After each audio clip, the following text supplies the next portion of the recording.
Good evening, everyone. I call the regular meeting to order at 5:32 p.m. May we please have a roll call? Board Member Aaron Cimentan. Present. Board Member Patrice Santioni. Present. Board Member Norma Gonzalez. Present. Board Member Dolores Rivera.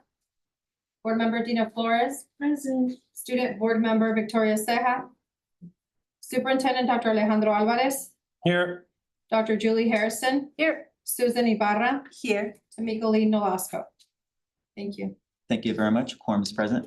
Approval of the agenda for the regular board meeting of September 9th, 2025. Is there a motion to approve? Motion. Seconded. Motion by Ms. Flores, seconded by Ms. Stanzioni. Is there any discussion? Roll call vote. Aye. Aye. Sorry. Aye. Aye, the motion's carried. Open session, pledge of allegiance. Can everyone please rise? Please place your right hand over your heart. I pledge allegiance to the flag of the United States of America and to the republic for which it stands, one nation, under God, indivisible, with liberty and justice for all. Thank you very much. Please be seated.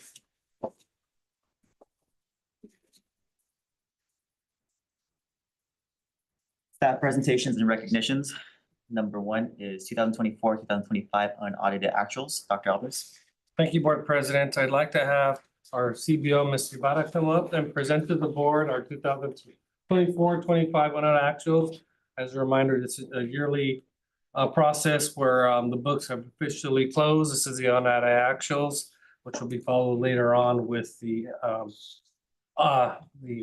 auditors kind of report to all of you. So with that, I'd like to turn it over to Ms. Ibarra. Good evening, President Cimental, Vice President Stanzioni, and board members, Dr. Alvarez, and staff members and value community members.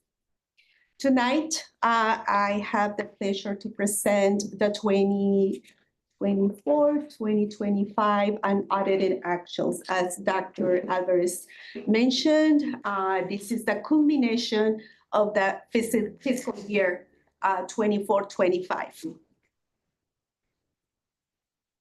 We're gonna focus on general fund and components of ending fund balance, enrollment, and ADA trends, multi-year projection, and next steps. In slide number 3, what you have in front of you is just a summary of general fund 2024-25. And in public education, we hear a lot about general fund. But as a matter of fact, we do have other types of funds, but the one that really runs and operates the way how we operate a school district is through general fund. Within general fund, we have unrestricted and restricted funds.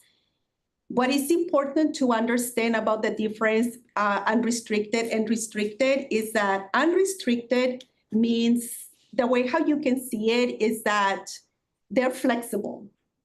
We have the Board of Education has the ability to determine how those funds are going to be allocated. Versus restricted funds, those funds are specific.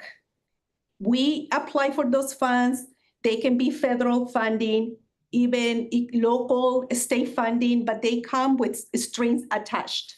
Those are to support programs for specific expenditures, and the district has those constraints that we have to apply those restrictions on the way how we decide to allocate the funding. And it is important that we understand what is the difference between unrestricted and restricted, because that's how we make decisions about allocating funding. Any questions about that? And then in here, in this slide, the only thing that I would like to highlight, you also hear a lot about the ending fund balance. Ending fund balance, the $40 million that we're showing in there, to me, it is important to educate Board of Education that out of those $40 million, $17 million are restricted. 17. And 22 are part of the unrestricted.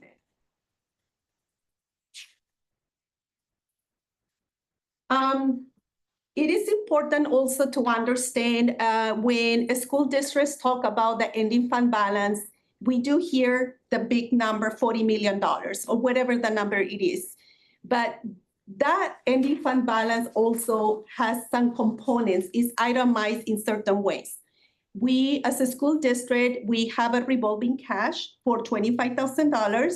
We have to have that money available on hand in case of an emergency. Let's just say, for instance, we have an emergency in terms of a payroll check that we need to process. So then we utilize, let's just say something like that, right?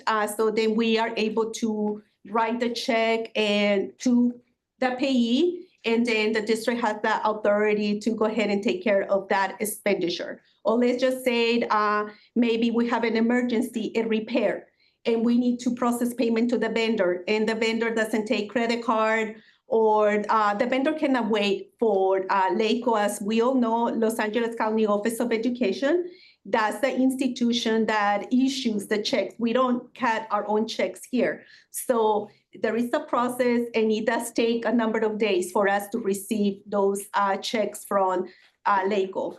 And in situations like that, that would be the reason when we will utilize the revolving cash. So then, as I mentioned before, also out of those $40 million, we have the $17 million that is the restricted ending fund balance.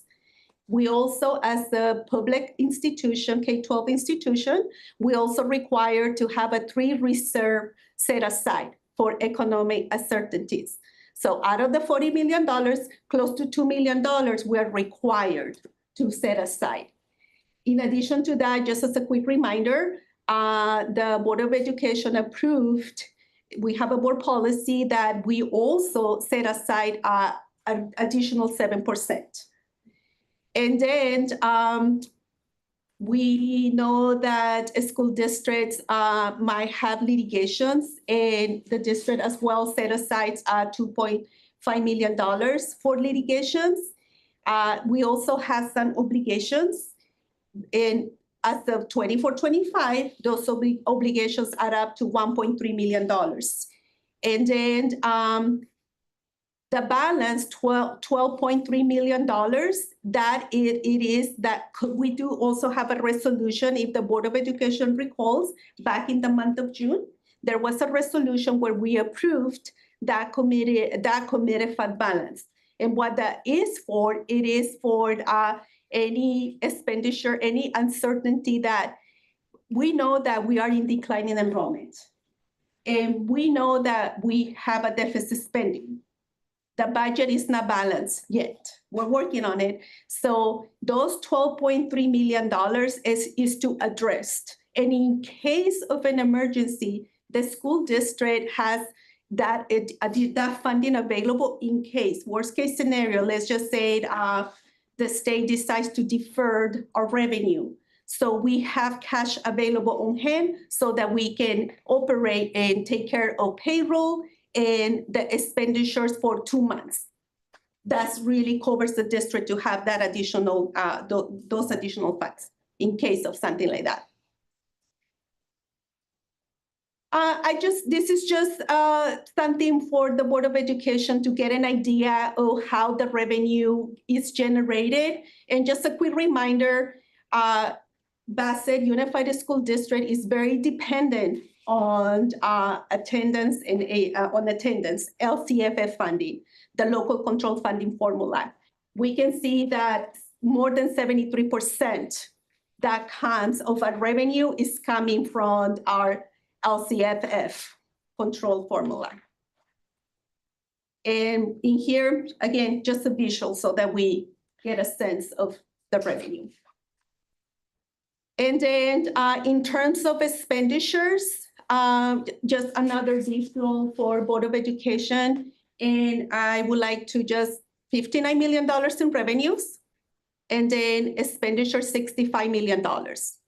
So just in here, we can see that we're spending more than the revenue that we're receiving. And I'll explain also that in the multi-year projection. And then in terms of expenditures, what is important to highlight and for all of us to be reminded, almost 70% of the expenditures is on people. And that's one of our biggest investment as it should be, because that's who provides the service to our students. We're here in business to educate our students and to provide them with the best facilities possible that we can. I just wanted just a quick reminder. I did a little bit of analysis and in terms of our enrollment and our attendance. And I don't know if the board remembers that back in 2021, school districts across the state of California, they were held harmless. What that means is that because of COVID-19, districts were allowed to use the same number from 1920 for 2021.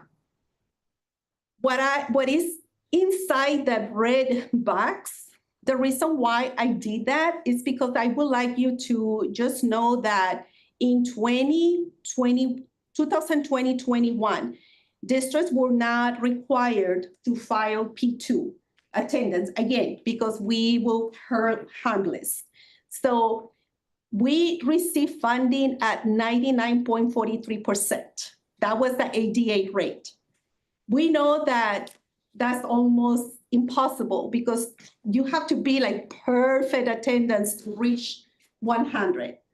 Then what happened after 2021, many school districts were concerned with what's going to happen with attendance. So the state of California decided to implement a new way to fund school districts, which is called the 3-year average. They're using 3 prior years attendance. They add up the 3 years and then they average between the 3 so that a school district get a higher ADA instead of using the prior year. And for that reason, in 21-22, Bassett Unified School District received 101.89% because of the 3-year average attendance. And my point to all of this is that eventually we are going to get to a rate that we're going to see the impact of the true ADA, because it's going to happen. As we can see in here, every year we are decreasing in enrollment. And in addition to enrollment, our attendance has been impacted as well after COVID-19. So what really caught my attention is that in a term of 6 years, our enrollment has declined by a good number. Any questions? Then in regards to the multi-year projection, this is how the budget that was proposed for 25-26, and it was approved in the month of June. These numbers will change. Just a quick reminder, the budget is a fluid document. It doesn't stay the same. That is the reason why the school districts are required to file first interim, second interim, estimated actuals. That is an opportunity for us to evaluate how the budget is looking. Are we doing what we proposed? And then if we're not, is our opportunity to do those adjustments. These numbers will change. However, these are the numbers that we proposed back in June and we approved. And to me, the area that I'm in really paying attention to is the deficit spending. As we can see, 25-26, we are projecting $2.4 million in deficit spending, $2 million for 26-27, and then $1.7 million for 27-28. If we add up all of those numbers, so we're looking that we are in deficit spending in 3 years for more than $6 million. Or close to $6 million. But you can also see that every year we are improving. Our deficit spending is getting lesser and lesser. And that's one of the tasks that Superintendent Dr. Alvarez has asked me to evaluate and to make sure we're taking steps to identify what are we doing, what can we do to minimize, to continue reducing that deficit spending. And that would be some of the next steps and recommendations. Short term, continue monitoring attendance, improving attendance. As the revenue comes in, the district has the responsibility as well to ensure that the expenses align with the revenue. That's one of the areas that we do need to pay attention to. So for us to be able to do that, as I explained before, what is one of the biggest expenses of the district is our staff, people. So that's one area that we also have to be in the lookup and making sure that we are aligning expenditures and with the revenue. So in the long-term planning, we are looking for ways on what can we, as a district, what are we doing to improve our enrollment? How can we, I know we're not the only one district. Many other districts in the state of California are facing this challenge. And however, there's still an opportunity for school districts to create a program or something where we know that the population that we have, how are we retaining our population? And then again, also adequate reserves. I cannot stress enough that having the 7% or even that ending fund balance that we have committed, it is a responsible action for the Board of Education to have in place. I just would like to take a moment to thank the fiscal team to get us to this presentation is really nothing in comparison to all the work that they have to do from July 1st all the way up to June 30 to get us here. And this is the one document that the entire department really looks forward for, because that really represents the hard work of the team. And it's a number of people that get us here because of their hard work, we're able to accomplish that unaudited actuals. Thank you, and open to any question. Ms. Flores. Yes, I'd like to reiterate, this is really great. I love this report. It's a lot, but it's very concise and very well laid out, very easy to understand. My question goes to, and let me tell you, enrollment decline is happening everywhere, okay? I'm down about 1,000 students at my campus. So. Anyway, on that level, when we have student enrollment decline, do we have any study? Where do they go? What's the reason? And what do we do afterwards to kind of sort of mitigate? Well, there are some ways we can run some data, IT, TIS, they have some staff that has access to CalPads. So we're able to find, some students that live within our boundaries and where they're at, as long as it's a public school. If it's a private school, I don't know if we have that information. I'd have to double check. And then obviously we have some database on those who may request, go through the formal intra-district transfer request process. Well, the numbers have gone down, or they kind of teeter-totter between 23, 24. There's only 53, but we get up to 76 now. But I asked that because that is the main, one of the main sources of revenue, 80. Correct. So. I think something that I can do is that, and we can go ahead and follow like the first grade just to see how they're moving from grade to grade. I can do some analysis like that. Sure. Just to get an idea. Stanzione. In future, I don't know if this would come from your office or from Dr. Harrison's, but I'd like to see what is being done district-wide to improve our enrollment. I know I got a new student on Friday and she's from this district, and that makes the second one in my small class that has come from this district that lives in Bassett. And I don't think that they had to drive really far away because it's 1 mile away. But I'd like to see what we're doing to keep these kids because this is a good family. They should be here. So if we could put something together, also, I want to commend you, or is it us, that we have more than the 3% reserve, because knowing that that's just a drop of water in the bucket of what our expenses are, I think it's extremely important that everybody out there knows, the staff and the community knows that 3% wouldn't get us through too much. 10%. Not even a month. Not even a month.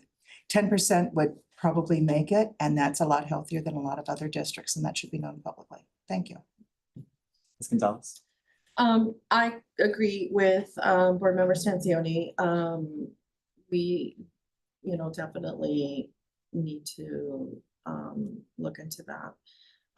But I do love this report. It really does explain a lot, and I feel like if the community, if staff gets a hold of this, it'll be very, very clear. And honestly, I was one of the people that didn't understand what the reserve was. And so us going over it, several times in a school year, I think really helps, to really let the community know that this is something that has to be done. This is something that is for the benefit of the students and the staff. And like you said, I love that you are very aware that we need to be investing in our people and our staff and our teachers, and because that's where the quality education is going to be. So I really appreciate you making that statement. It really lets me know that you understand the roles of everybody, and that it's really comforting to me that we're in good hands. So thank you. And I think that was, yeah, I think that was it. Thank you so much. I appreciate it. Thank you very much. Thank you. Thank you. It's really clear.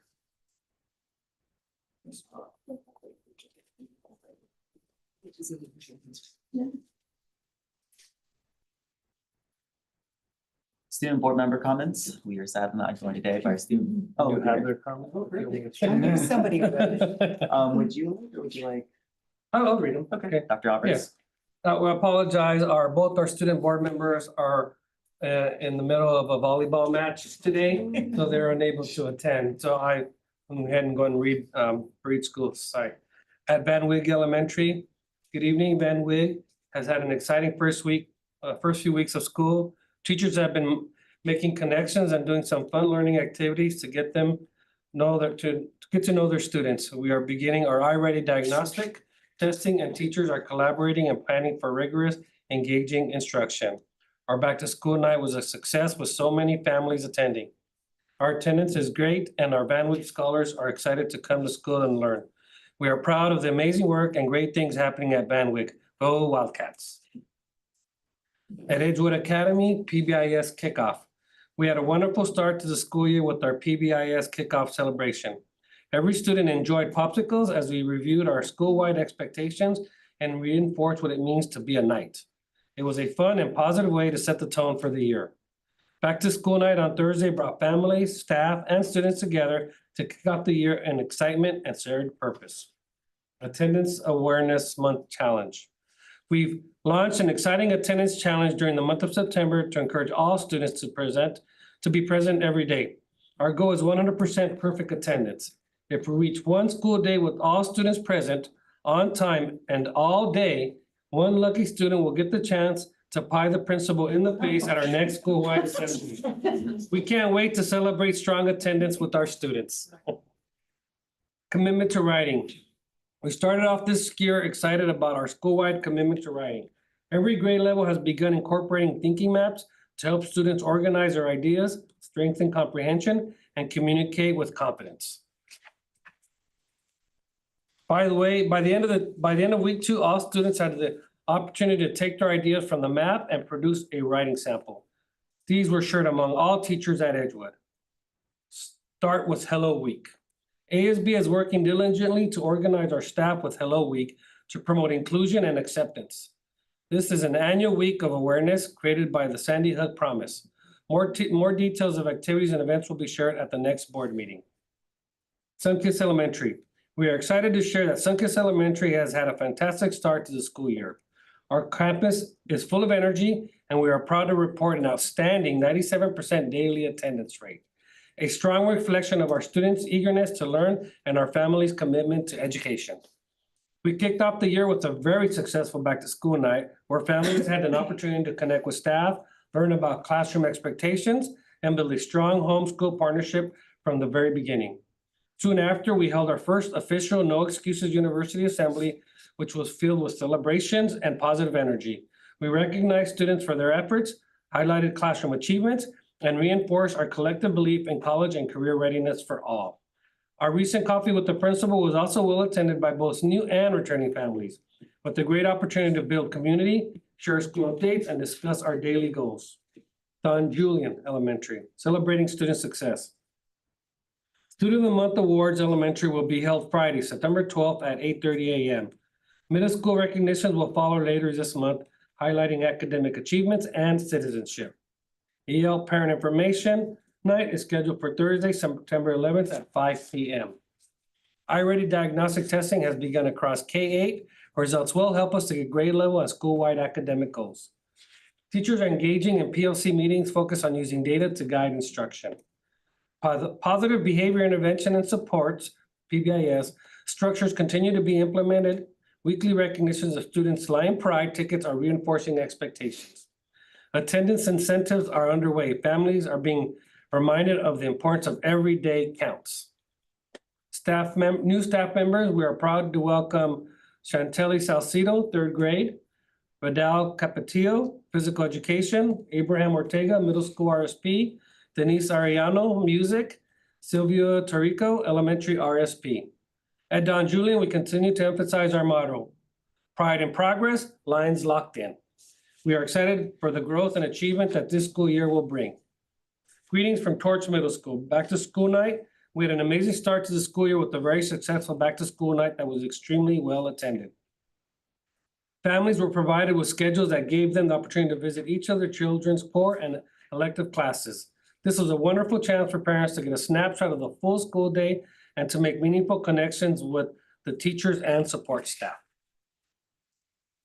Instructional program. iReady diagnostic assessments have been administered to all students 6th through 8th grade, and we are close to completion. The results of these assessments will be used to help teachers plan their instruction for the first quarter and to identify students in need of immediate intervention support. We are excited to offer art classes daily for the next 5 weeks for all students as an elective. Art classes begin on Monday, September 8th. 2 artists will be visiting the campus daily to lead creative well-being sessions to all Torch students. The PBIS raffle began this week. Students that receive cards for exhibiting positive behavior can turn their cards in to participate in the PBIS raffle. At the end of each week, 10 students are chosen to pick whatever prize they would like from the PBIS card. Our first raffle on Friday was a huge success and helped us begin the year with a strong focus on expectations for positive student behavior. After-school program. In addition to our after-school program, we're providing students with many opportunities to learn and grow during after-school hours through various clubs and tutoring programs. Language skills and math tutoring is now being offered twice a week. Ms. Lee has started a keyboard club where students are learning to play the piano. Football, volleyball, and soccer clubs have begun for our star athletes. Students that are interested in cooking can now take culinary classes daily through our Think Together after-school program. We're off to a wonderful start to the school year and excited to share more in the coming weeks. Bassett High School. Greetings from Bassett High School. We would like to thank our community for coming out and supporting our back-to-school night. It was a great event with a lot of family participation. Our teachers were excited to showcase their classrooms and introduce parents to all the great things that we have planned for this school year. This past week, the girls' freshman, JV, and varsity volleyball team scored wins over John Glenn. We are so proud of our Lady Olies. We would also like to congratulate our Bassett High School football Olympian team, who had a victory over Mendez High School in the first pre-league game with a final score of 46-7. Our fall sports are in full swing, and we invite everyone to our next home game on September 26th at 7 p.m. against Savannah High. We would love to see everyone. Our teachers and students are working hard as we enter the first semester. We're gearing up for the fall application season and the FAFSA workshops. We would like to thank our counseling team for all the work they have done to ensure that all students are placed in the best possible classes as they prepare for college and career. That's all from Bassett High School, and please remember that it's always a great day to be an Olympian. Nueva Vista High School. Greetings from Nueva Vista High School. We had a great back-to-school night where parents had the opportunity to learn all about our schools and meet our teachers. Families also toured our wellness space where we provide a place for students to reset and recharge. Students will begin iReady testing soon, which will allow staff and students target specific skills and areas of need. We look forward to continuing our partnership with the Bassett Adult School and offering career, trade, and technical opportunities. Have a great night, community, and remember that it is always a great day to be an explorer. Thank you very much. Long-winded. And we make them do that all the time. Part of me thought like, should I just do it for all time's sake? I'm like, no, it's not fun to do all that. No. We'll go on to public comments related to closed session items. Are there any for closed session? No. Alright, so we'll go to public comments related to open session. The board will not hear public comments related to open session agenda items or matters under the board's subject matter jurisdiction. In order to conduct the public's business of the district in an organized manner for the privacy and safety of community members and to help district staff respond more directly, the board requires that public comment comply with certain procedures, including when addressing the board, speakers are requested to identify themselves and speak from the podium. Speakers may only address items that are within the subject matter jurisdiction of the board. Speakers may not reserve or grant any portion of their speaking time to other speakers. Speakers are expected to maintain order, decorum, and not disrupt the meeting or use profanity when addressing the board. Complaints should follow the district's complaint procedure before addressing the board, and speakers are to adhere to the applicable time limit of 3 minutes. The total time allotted for public comment on open session agenda items is set at 20 minutes. In the event the estimated time for public comments based on the number of interested speakers will exceed 20 minutes, the presiding officer may equitably decrease individual speaking time to permit as many voices as possible. Pursuant to state law and board bylaws, the presiding officer may remove a disruptive individual from the board meeting so long as the individual is first warned by the presiding officer that their behavior is disrupting the meeting, and failure to cease such behavior may result in removal. If the behavior does not promptly cease, the individual may be removed. To ensure speakers can be heard clearly, members of the audience are requested to maintain a quiet listening environment and silence electronic devices. The board is committed to facilitating the public comment portion of the meeting in an inclusive and organized manner to hear from the community in which the board serves and is accountable to. Thank you. We will hear from Don C. Moss.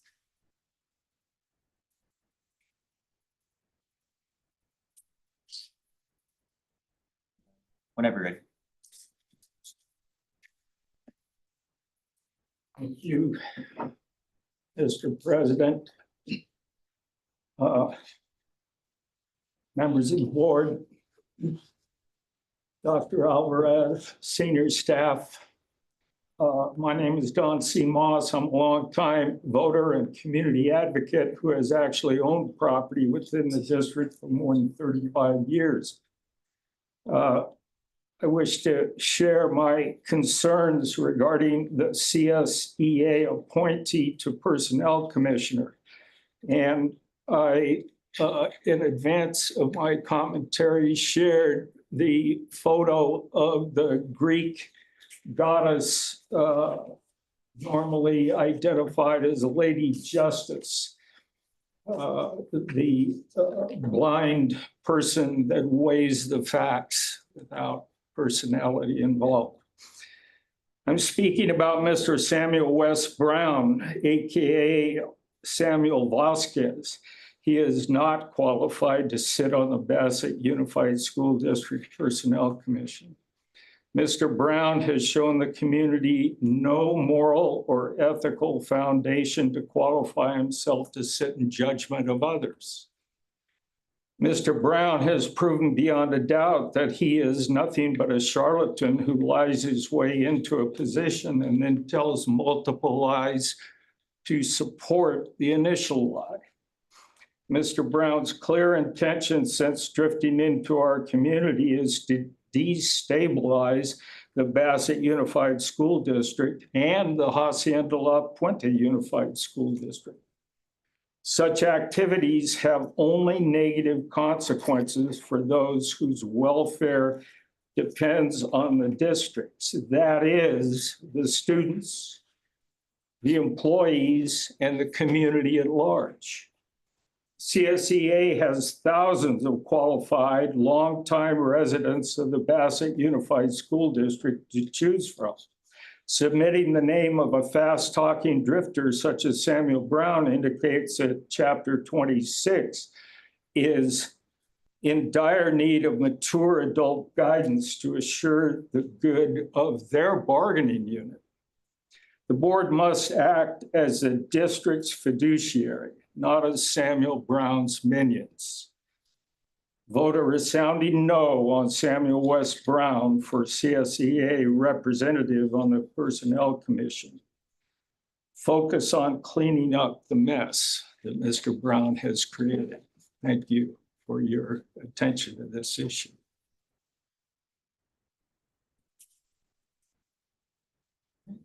We will go on to public hearings. Item number 1 is open public hearing for instructional materials for 2025-2026 school years. 1 second. If there is no objection, I'd like to open the public hearing at 6:08 p.m. Is there any objection? Hearing none, the hearing is open. Are there any persons appearing for the public hearing? I have a sneeze. Anyone else? I feel like really during these public hearings, I want to act like an auctioneer. Okay. Going once, going twice, beautiful hair. We'll close the public hearing at 6:09 p.m. All right. Item number 2, open public hearing, buddy bench. Pursuant to board policy 7310, the board encourages committee participation in the process of selecting names. A citizens advisory committee shall be appointed to review name suggestions and submit recommendations for the board's consideration. Any name adopted for any new school shall not be so similar to the name of the existing district school as to result in confusion to members of the public. Before adopting any proposed name, the board shall hold a public hearing for which members of the public will be given the opportunity to provide input. Is there any objection to opening the public hearing? Hearing none, I'll open it at 6:09 p.m. Are there any persons appearing for the public hearing? Can we speak? I mean, technically, I do we suppose. speak? I mean, it's usually, The public hearing, so usually the public and then after. or- We'd have discussion. Yeah. I mean, I'm just thinking there was a time many moons ago where I spoke at a public hearing. So Do we speak and do we take the podium? maybe that's a good I think you have concession. to move. Maybe that's a good concession.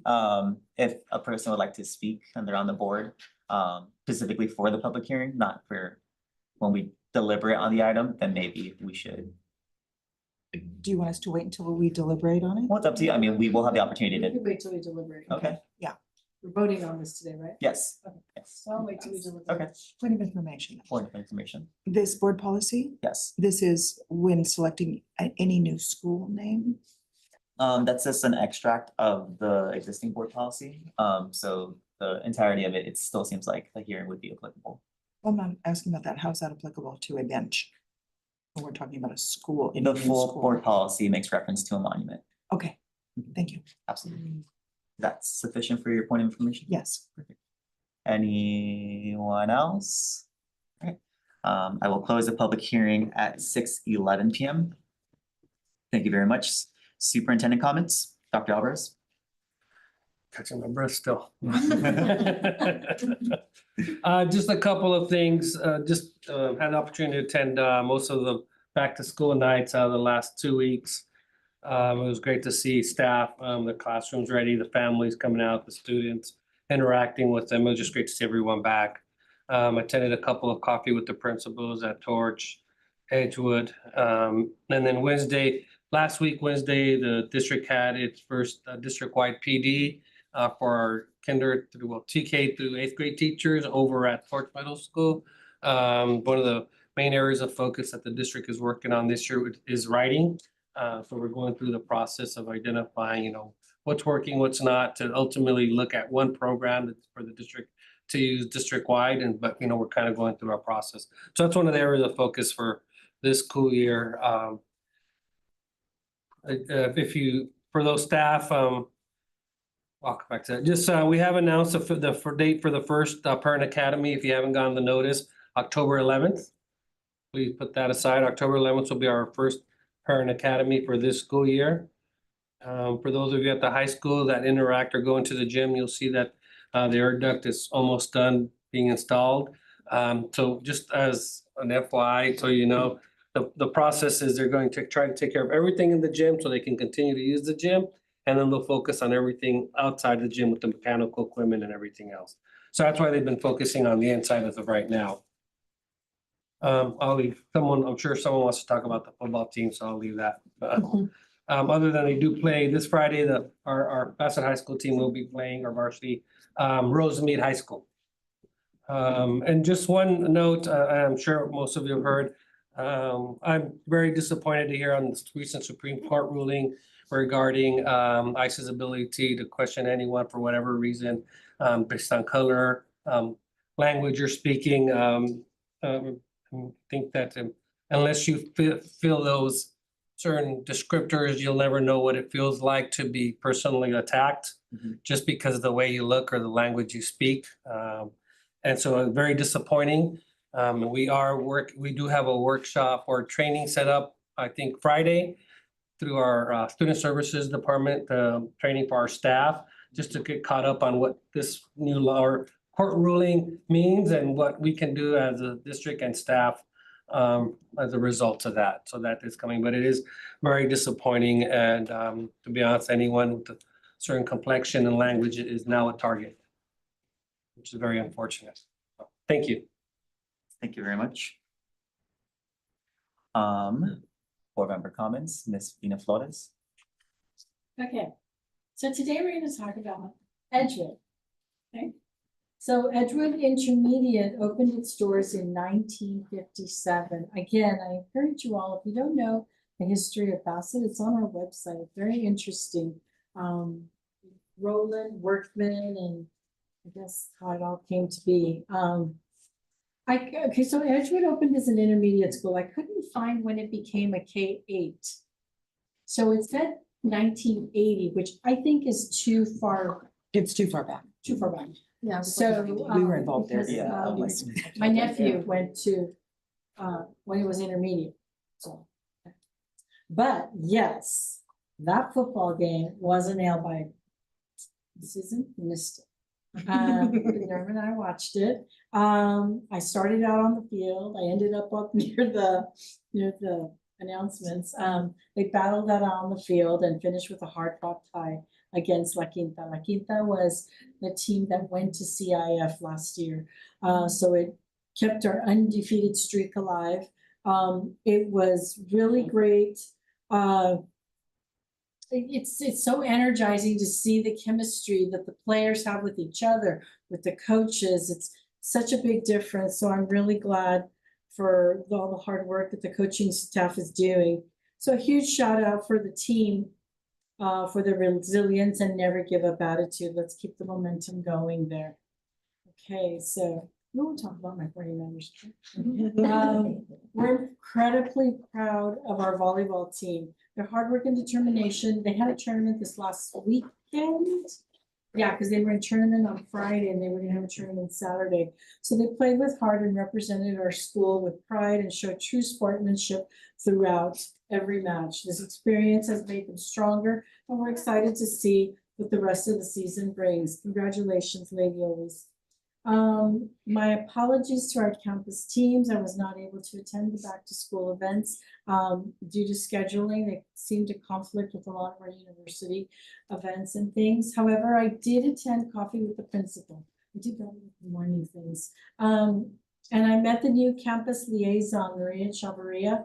Wonderful person, looking forward to, and she's very enthused and everything. So I would take that opportunity to shout out to our campus liaisons. Thank you so much for all the work that you do, serving our family.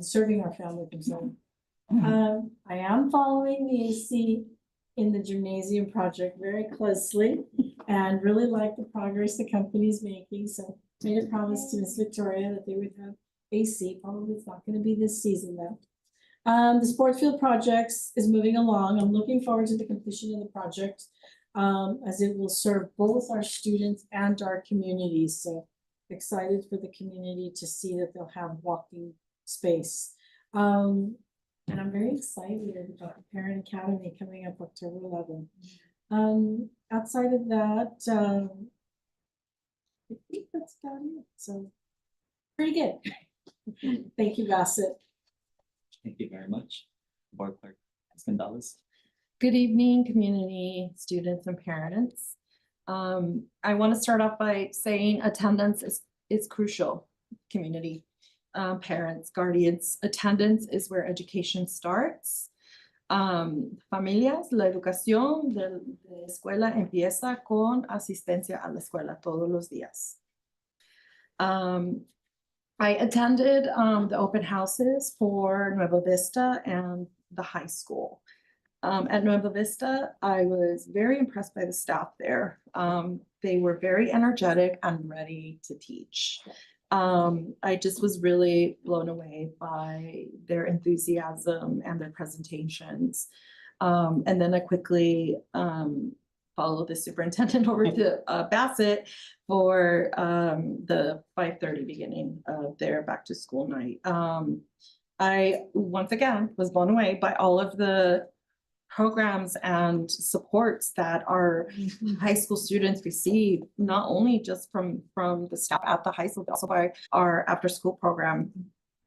So much so that I did speak to some of the staff regarding maybe a presentation, and I did pass that information on to the superintendent. We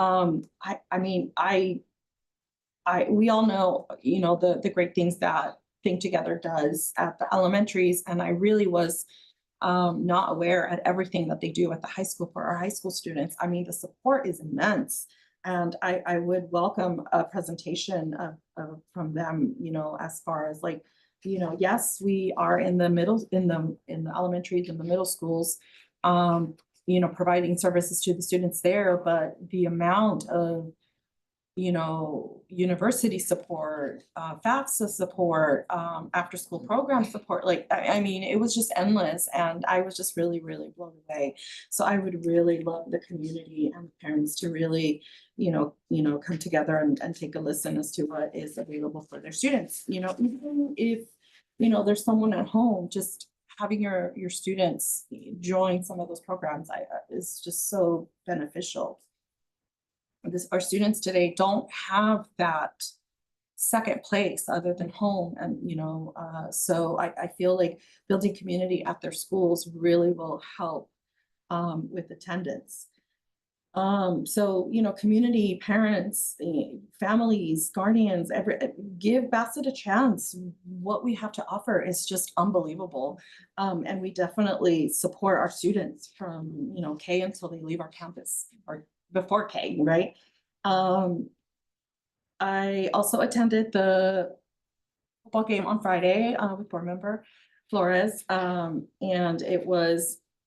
it's just always fun, and it always takes me back to my band days, because she was like, join me over here, and I was like, I'm gonna go hang out with my people, the band. And it was good because they were very excited because that Saturday they attended the USC football game, and they were, our Bassett band was able to play on the field with the USC band. It was just, it was great to see those pictures on Instagram. So thank you for posting that, and seeing that we do have a new music person in in our district. I can't imagine bringing our band directors and our music person together and making those connections, especially making that pathway available for our elementary, middle schools to head to the band. And I think I've said it numerous times, being in the band really, really, like, music saved myself and my brothers from being on the streets doing God knows what. And it really gave us that community that we needed when we were young adults. And so music to me is the answer for almost everything. But seeing it firsthand once again, and just being proved right over and over again, and how important music is in our students' lives, I really would love to see, our program really thrive and, be something that other students in other communities say, that's where I want to be. I want to be with that. band, you know, like that marching band is amazing, or that whatever, you know, music program is amazing. At Bassett, have you seen them? Have you heard them? You know, and wanting to, you know, enroll more students here. I feel like that would just be such a no-brainer for us. And yeah, that's my report. Thank you so much, community, parents, students. See you next time. Board Vice President, Ms. Stanzioni. Good evening, Bassett. No sooner than I mentioned, what are we doing for attendance, that we hear that Edgewood has already started their attendance challenge. That was great to hear. They are talking about thinking maps, which are really helpful in focusing children. I do hope that they consider reading right from the beginning as a bridge to writing. I know Dr. Harrison knows what I'm talking about. I am so looking forward to Hello Week from Edgewood. They did it last year, and it just warms my heart to know that our adults over there are leading the students into understanding empathy for others and to support people that are in need. Because the Sandy Hook tragedy was not isolated, and it happens again and again.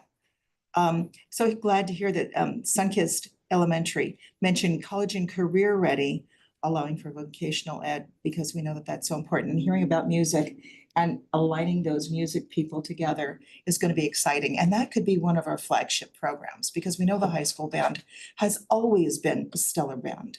And back when I was in high school, and then when my sister was in high school, and since then, they've always been outstanding.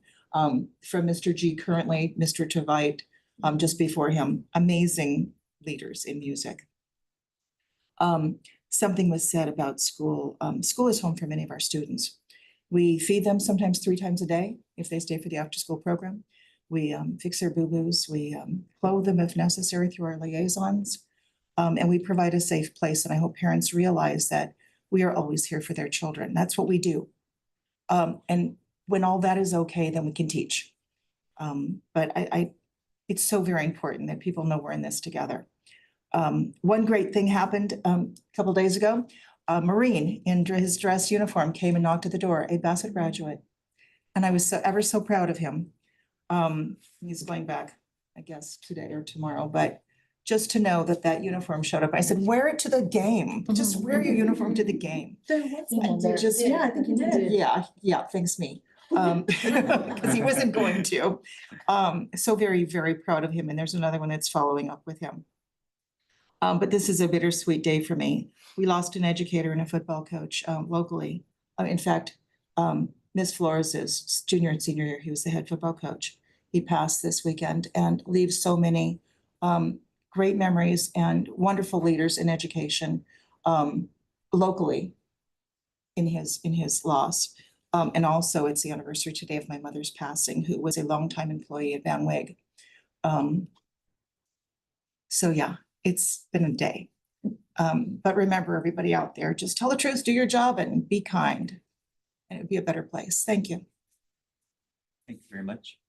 For myself, it's been wonderful to see and hear that everyone's having a great start to the school year. Feels like it's getting in full swing from just the little things that I'm hearing of, like a few little hookups here and there, but you know, it's still a great time so far. Last week, I only remember Torch back to school night, and that was nice. Just kind of like loitering around campus, just walking around, going to classrooms, walking out. I do appreciate the sprinkle of optimism that everyone else got. I'm a bit more dreary, especially because of the Supreme Court's ruling that, you know, effectively judicially sanctions racial profiling. Just kind of calling it as it is really concerning, and I appreciate the superintendent's comments on the matter. But just to make sure that whatever we can do as a school community, as a district, that we are protecting our students, our staff, our families at the utmost of our power, and keep on sharing that in every single forum and opportunity where possible. As a public employer to our teams, as a recruiting arm, as obviously a school community with our teachers and our families and our students, back to school nights, coffee with the principals through every single form, making sure everyone is robustly aware that we will do whatever we can in our power to protect us. And putting the pressure on, again, our municipal and county partners who do have law enforcement tools at their disposal to protect the community. It is personally troubling to see the sheriff make very clear that they are still willing to work with federal authorities, even when federal authorities are engaging in violence and straight up racial profiling. So again, just concerning. And the authoritarianism on the part of the federal government in education is not limited to just K-12. It goes to higher education. We're seeing the attack on in-state tuition for our undocumented students. We're seeing an attack on the University of California, which aside from yes being my employer, is also, of course, our state's public trust. Seeing a devastating impact that it may have if UCLA specifically gives into their demands for any other UC or the CSU if eventually gets to that side of things. We as school boards, and this is something that I will definitely be talking about in the LA County School Trustees Association and in the California School Boards Association, that we need to do more to protect our students once they go to higher education. I know that's not primarily our job, but I just personally feel very weird of preparing our students in theory, preparing them well to then go to these institutions and knowing these institutions are under attack themselves. That and also just in general, I think school board should do more with other aspects of higher ed, if it's access to financial aid, other type of resources. I mean, it's a lot. But again, it's weary, my comments this evening. But again, just more articulating those tough topics that aren't always nice to hear. I think it's our responsibility in this governance space to share, yes, the good, but also the bad and ugly. I think that's just an honest part of leading, is that there is some negative news out there. So that's my contribution to it. The last one that of course is still somber, but I don't want it to have such a taboo, is tomorrow is National Suicide Prevention Day, and September is National Suicide Prevention Month.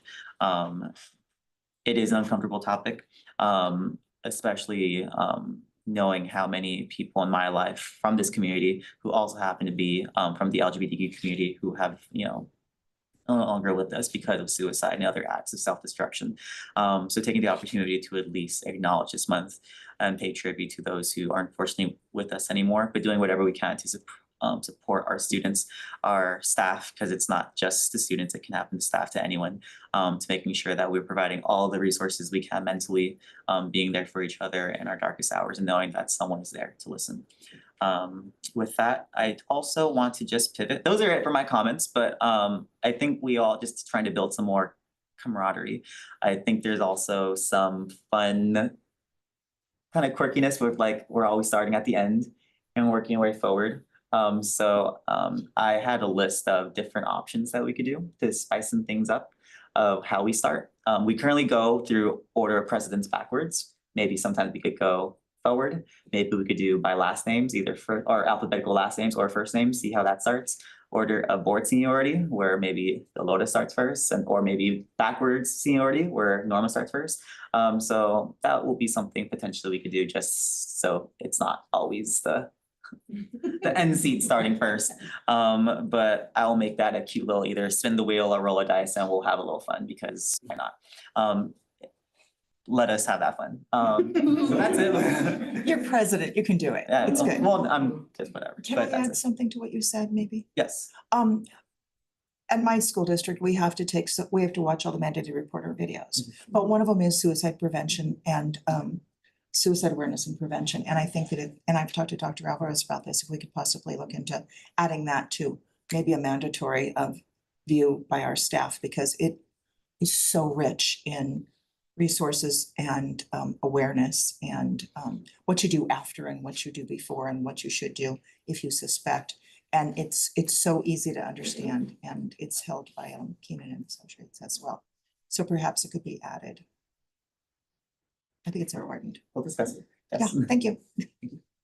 Closed session. Item number 1 is conference with labor negotiators pursuant to Government Code Sections 549, 57.6. Item number 2 is conference with legal counsel, existing litigation pursuant to Government Code Section 54956.9. Item number 3 is conference with legal counsel, potential litigation pursuant to Government Code Section 54956.9. And item number 4 is public employee performance evaluation. There's no objection. I'd like to go into closed session at 6:32. Is there any objection? Hearing none, we stand adjourned.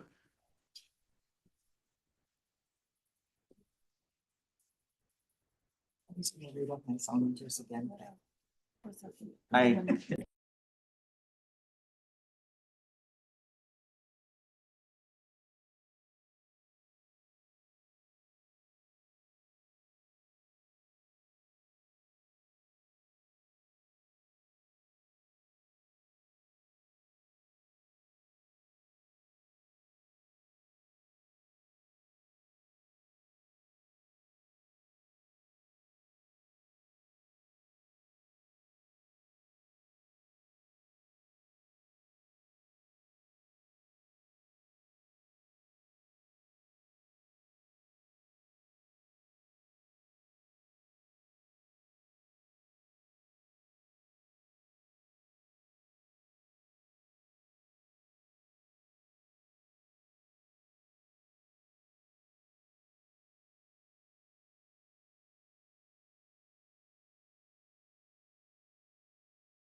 We're good.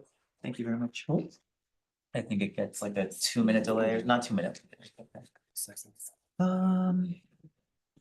Good evening. We will reconvene the meeting at 9:25 PM. Report of action taken in closed session, Madam Clerk. Yes, in closed session on a motion by Patrice Stanzioni and a second by Aaron Pimentel and a vote of 4 members approved, 0 members opposed, 0 members abstained.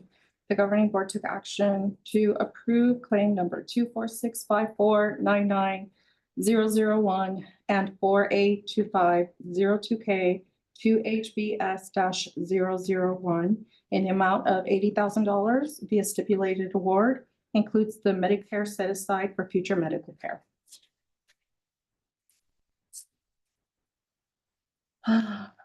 In a closed session on a motion by Aaron Pimentel and a second by Dina Flores, and a vote of 4 members approve and 0 members opposed, the governing board considered participation as an amicus in Vasquez Perdomo versus Nome, case number 25-4312, 9th Circuit, July 13, 2025, 25-CV-05605, C.D.Cal. Amended Comp, July 2nd, 2025, Perdomo. The board voted for the Bassett Unified School District to participate as an amicus and authorized the superintendent or designee to take all actions and execute the necessary documents to initiate participation by the district. That is all. Thank you very much. We'll move on to approval of resolutions. Resolution number 1 is, or if I can have unanimous consent to consider all resolutions in one go. Is there any objection? Hearing none, we have resolution that, the first one is resolution number 002-26 regarding sufficiency or insufficiency of instructional materials for 2025-2026 per Education Code section 8633. Item 2 is resolution number 006-26, electing seats to be subject to the Public Employees Medi-Cal and Hospital Care Act per request of CSCA chapter 26. Item number 3 is resolution number 009-26, approval of the GAN limit. Item number 4 is resolution number 010-26, attendance awareness month 2025. Is there a motion to approve all resolutions? Motion. Second. A motion by Ms. Flores, seconded by Ms. Gonzalez. Is there any discussion? Hearing none, roll call vote. Aye. Aye. Aye. Aye. Motion carried. Item number 2 is declaration of need for fully qualified educators. The superintendent recommends the Board of Education approve the declaration of need for fully qualified educators for 2025-2026 school year. Is there any discussion? Hearing none, is there a motion to approve the recommendation?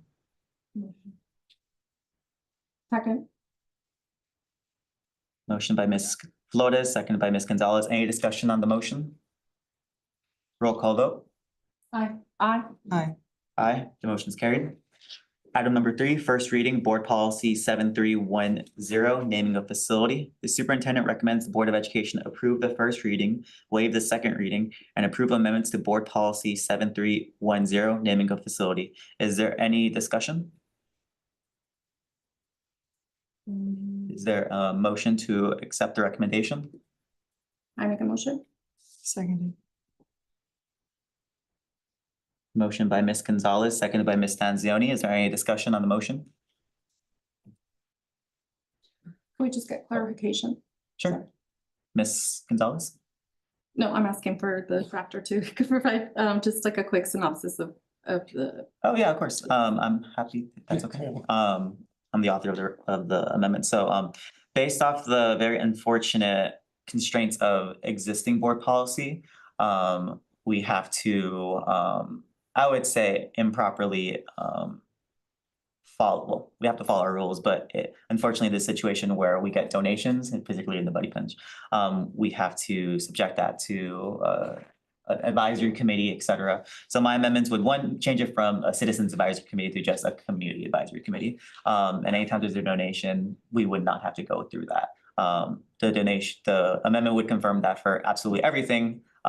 Just to give the public the opportunity to participate in any naming process, there would still be a public hearing, but that could just be done on the same agenda where you do the public hearing in the beginning and you can still take action that same very day. If this amendment, in my view, were to pass, if there are any very kind donations in the future with any type of plaque or inscription or whatever, it would not have to go through the longer process that our current policies require. In my view, it seemed like that would be acceptable to the board, so that's why the recommendation would be to waive the second reading and just approve it. But that's my rationale.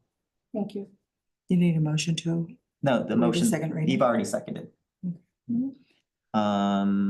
Any further discussion? Roll call vote.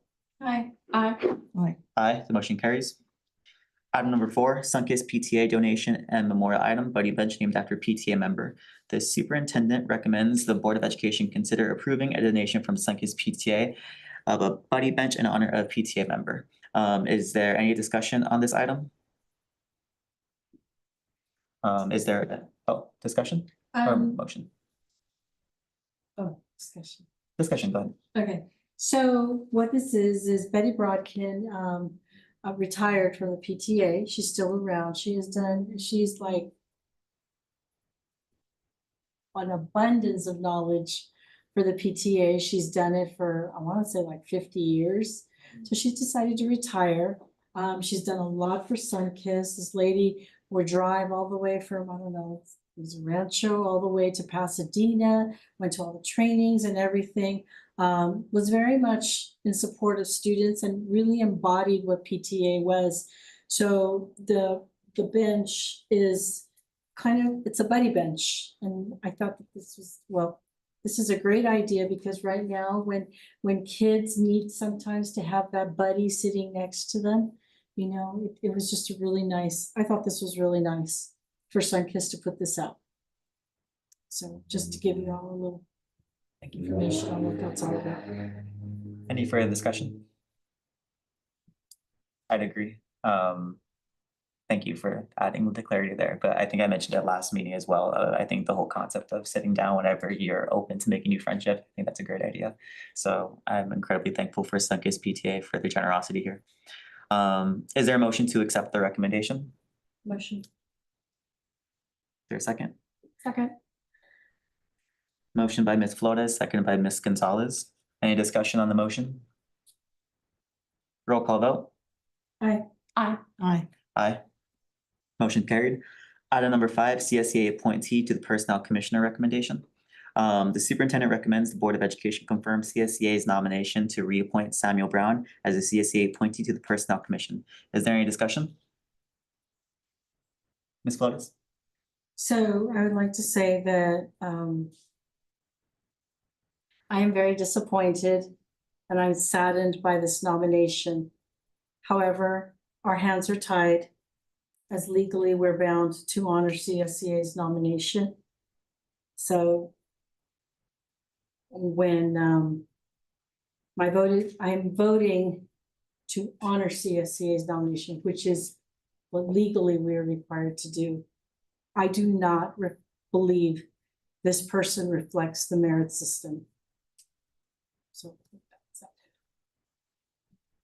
Any further discussion? Well, I have concerns. Yeah, with this candidate. Ms. Gonzalez? I will also support my CSEA union brothers and sisters in their appointment.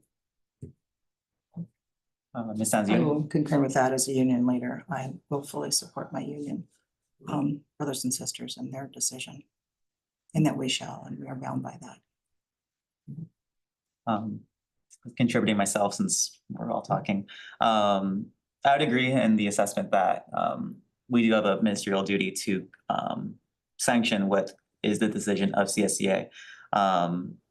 As someone who was the CSEA appointee, twice appointed to this role, I do know that it is a high responsibility. And while I'm not sure if I agree if this individual does or doesn't meet the merit system principles, I'm of belief that that is wholly and entirely the prerogative of CSEA.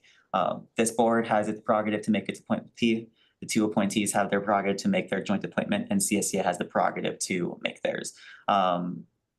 without a doubt, there could be questioning of the soundness of that, and I'm sure CSCA has obviously considered this individual and reconciled any things they need to reconcile.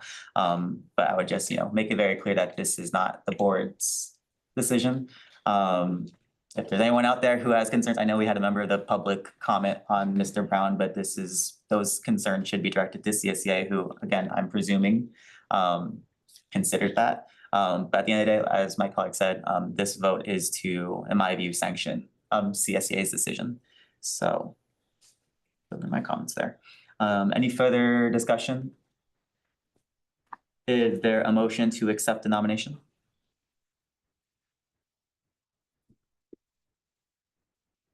So moved. Okay. Ms. Stanzioni? Is there a second?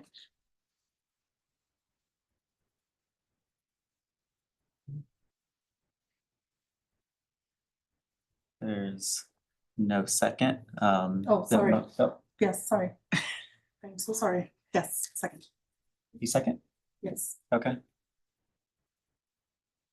Motion by Ms. Stanzioni, seconded by Ms. Gonzalez. Is there any discussion on the motion?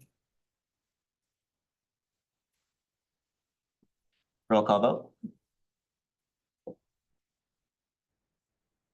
So I'm voting aye to accept CSCA. Aye. Aye. Aye. Motion carries. Board protocols update discussion only. The superintendent recommends the Board of Education continues to discuss potential changes to the existing board protocols created in 2015 and provide direction as needed. There is no action being taken tonight. As the board will recall, in June, we had a special meeting to get acquainted with best practice of governance from a facilitator from CSCA who had robust qualifications in many years of working with local boards. Based off that, there was identified a need to review our existing procedures, protocols, since they hadn't been updated in over a decade. There is a draft protocol, so I'm just at this time just seeking if there's any feedback, any thoughts, just so that way those could be incorporated into a potential final product to be brought back to the board for action. Is there any, there doesn't have to be a discussion if there's no feedback at this time. I'm just getting, this is the formal space at the public board meeting if there is any feedback on the draft. I will say for myself of the draft, it does consolidate some existing protocols, but of course add some new protocols. In terms of reading accessibility, I did dedicate each protocol to have its own page, just so it's not just cramped, back to back. So that accounts for why there's probably so many pages. But again, the protocols in my view should be a fluid document that we would, review, not necessarily review as thoroughly as we're doing this time, but it would be confirmed every organizational meeting at that time. If there's any changes based off who the membership of the board are, it would be changed at that time. And these protocols would be the standards and expectations we have of ourselves, the 6 of us as a governing team. So that's the logic behind that. That's my contribution to the discussion. Discussion only. Anyone else?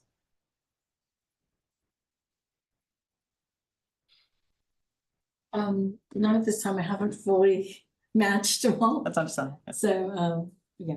Okay. So we're headed in a good direction. Would it, What I see is we're headed in a good direction. I just have not had time to match them all.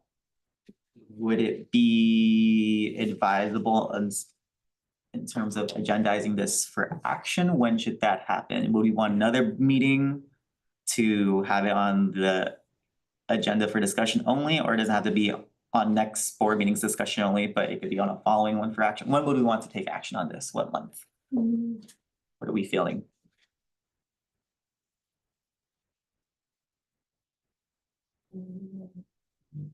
Is there a problem if it's? No. I could, yeah, sure. So I could pull that up right Because now. I wish that okay, so respectfully, I know that Board Member Rivera had some changes or made suggested changes. Yes. So So we need to I wait. I don't know that it needs to go to discussion again, but maybe it could go to action, but given the opportunity To discuss it further. I guess, is Yeah. that the best way to put it? Yeah. That's good. Agreed. And you'll find that on the Word document, if you access it. Do the Word app. I don't think you could see it if you just open it, the attachment like on Outlook or whatever, but there will be some protocols that are highlighted in yellow. Those are those which I've identified it as either going to inspire some conversation just based off my understanding of the six of us, or which one of you may have proposed. So if it reads familiar, it came from you, so that's why it's there. So that's what the highlights are. But yes, there was the Lotus, Ms. Rivera, she did have some, so they are included, they're highlighted. So we have September 26th in 2 weeks. 23rd, sorry, scared the hell out of people. September 23rd in 2 weeks, we have October 28th, November 18th, and then 2 meetings in December. Well, I guess we would want to have it by the organizational meeting for sure. So there's 4 meeting dates, but if there's, I guess I'll do my whole objection thing. Is there no objection with agendizing this as action item for next meeting? That's fine direction. That's 2 weeks though. I'm okay with it, but. Do you think it might incur lengthy discussion? Well, clearly it's inspired none thus far. So you all tell me. Sound like a crash. That did sound like, right? That one fireworky. No, that's not a crash. Sounded like a crash. It wasn't a fireworks. Right? It wasn't shooty either. It was just a big boom. I like our terminology, shooting and Shooting. fireworks. You can tell it's late. It was like yeah. And we send our superintendent to the door. He's a vet. He can handle it. You